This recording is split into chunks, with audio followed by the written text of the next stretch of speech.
guys, ngayon ay samahan nyo ako sa aking job hunt journey. Let's go! Oo, maghahanap na naman tayo ng trabaho. Dahil nauubos na ang aking pera pero wala pa tayong trabaho. Dahil sa pamasahe pa lang nauubos na yung pera ko. Aray ko po.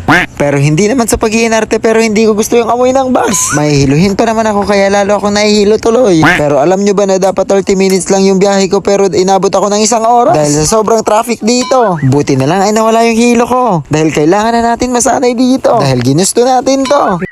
At ito nga ay nakarating na ako sa Ortigas. Pero kailangan ko pang hanapin yung office nila. So ngayon mag-a-apply tayo sa call center. Let's go, itatry ko. Hindi ko alam kung ano sasabihin ko sa interview eh. Pero itatry pa rin natin. Let's go! Nandito na nga ako sa kanilang office at hindi ko inasahan na marami pala kaming aplikante. Kaya naman naghintay ako ng 1 oras bago maisalang sa interview. Yung sinundan ko pa nga lang yung ini-interview ay nako po, magna-nosebleed na ako. Kaya grabing kaba yung nararamdaman ko dito. Hindi ko alam kung bakit ko ba ito pinasok. Me asking how much is your expected salary? Do you have any numbers or any believe it's yes, right? We know on our decision. So what do you think? Would you still accept the job offer if ever? So ayun, yun lang naman yung nangyari sa interview ko dito sa call center. At yung interview ko ay hindi ko na binideo kasi baka mapagalitan ako. So hindi ako nakapasa sa call center and I know expected naman yun na hindi ako makakapasa. Kasi hindi ako magaling sa English. At dami kong dead air sa pagsagot. Ayun yun, alam mo yun, nabablanko ako. At ayun, habang nasa building ako, nakita akong accredited ng DMW. So mag-a-apply talaga ako doon pa ibang bansa naman. Ewan ko kung saan ba ako dadalhin itong pangarap na to, no?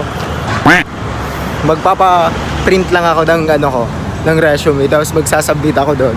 Mag-a-apply tayo. At nakapag-submit na nga ako ng resume. Dahil baka sakaling tawagan tayo. At sa pag-apply ko nga ito ay na-realize ko na mas nakakapagod palang mag-apply kaysa mag-enroll sa eskwelahan. So ngayon pupunta na naman ako ng Robinson para doon ako mag-apply. Aray ko po! Nakapasok na nga ako kaya magpapalamig muna tayo dito. Dahil sobrang alinsangan nga sa labas. At tinuro nga ako ng gwardiya sa labas. Dahil nandoon daw ang HR department. Kaya tayo naman ay for the go.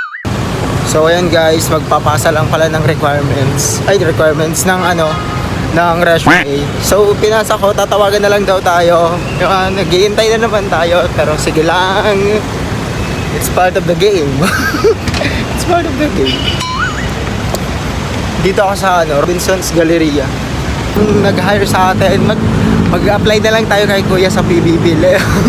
Hi Kuya, I am Jeric, 23 years old and from Calabanga, Camarines Sur, and I'm currently living here in Antipolo, Rizal, and I'm here in Ortigas right now because I'm applying for a job.